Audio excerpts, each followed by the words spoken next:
जय भगवान श्री कृष्ण जी।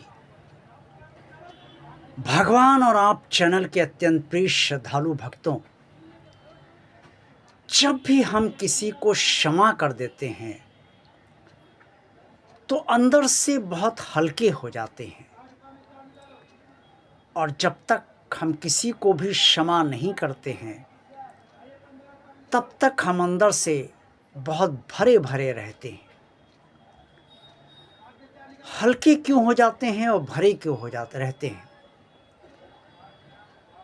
जब हम किसी को क्षमा कर देते हैं तो हमारे हृदय पर, मन पर और बुद्धि पर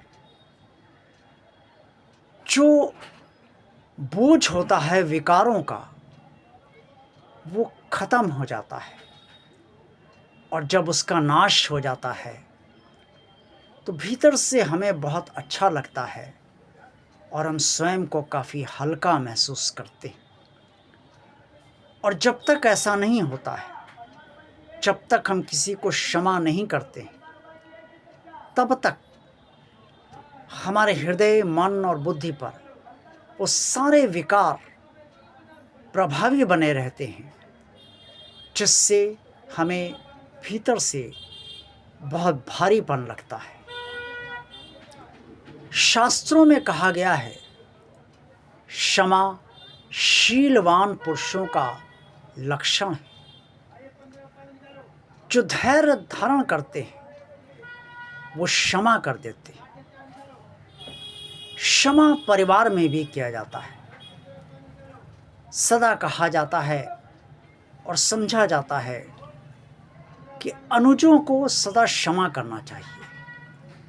जो उम्र में हमसे छोटे हैं, चाहे वो परिवार में हो या बाहर हो, उनसे कोई भी गलती या कभी कभी बहुत बड़ी गलती भी हो जाए तो हमें ये मानकर क्षमा कर देना चाहिए कि ये हमसे उम्र में छोटे हैं, और जो बड़े हैं उनका सम्मान हमें सर्वदा करना चाहिए। क्योंकि अगर वो कुछ हमें बुरा भला कह देते हैं तो ये मानकर उसे ग्रहण करना चाहिए कि जो इन्होंने कहा, हो सकता है वो गलती कहा हो,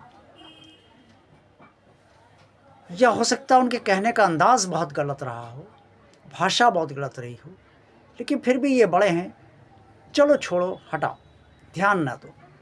इस तरह के विचार हमारे मन में बने रहने चाहिए।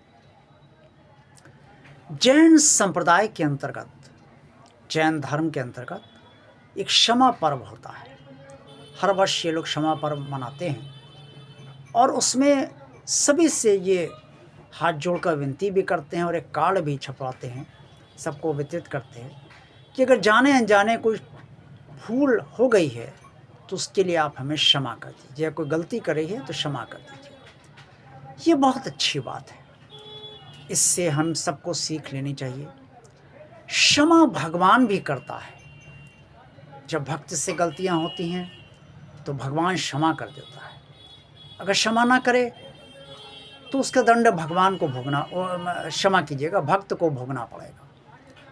भगवान चूँकि भक्त से प्रेम करता है, इसलिए भक्त को क्षमा कर देता है। हाँ, बहुत बड़ा पाप या महापाप भक्त ने किया हो तब तो क्षमा नहीं करता, उस समय तो वो कर्मफल के अंतर्गत आ जाता है। और जो विधान है ईश्वर का, उसे हम किसी भी स्वरूप के भक्त हों, कोई भी स्वरूप उसे टालता नहीं है, उसका आदर करता है। इसलिए तब तो उसका कर्मफल मिलता ही है। लेकिन छोटे मोटे अपराध अगर हमसे हो जाते हैं, भगवान के प्रति जाने अनजाने में कड़वे वचन कह देते हैं, या अन्य कोई अपराध छोटे मोटे हो जाते हैं, या गलतियां हो जाती हैं जाने अनजाने, क्षमा कीजिएगा, तो उस समय भगवान भक्त को ये मानकर क्षमा कर देता है कि चलो होगा, वो मेरा भक्त है। इसी तरीके से जब परिवार में कोई गलती आपके छोटे भाई से हो जाए, छोटी बहन से हो जाए, माता पिता से हो जाए, पत्नी से हो जाए, बच्चों से हो जाए, तो आप ये मानकर क्षमा करते रहिए, चलो वो मेरा छोटा भाई है, मेरा भाई है, मेरी छोटी बहन है, मेरे माता पिता हैं, और मेरे बच्चे हैं, मेरी पत्नी है।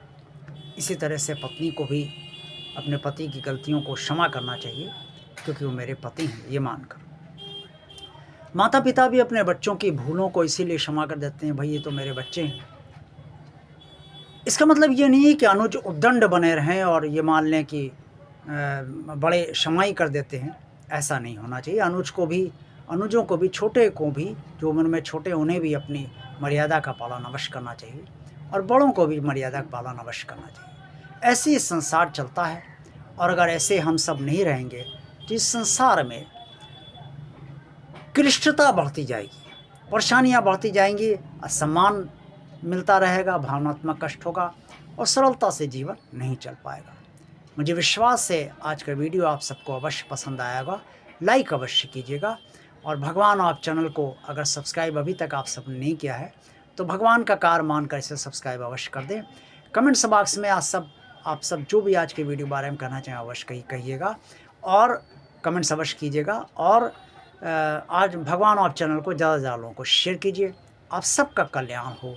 जय भगवान श्री कृष्ण जी।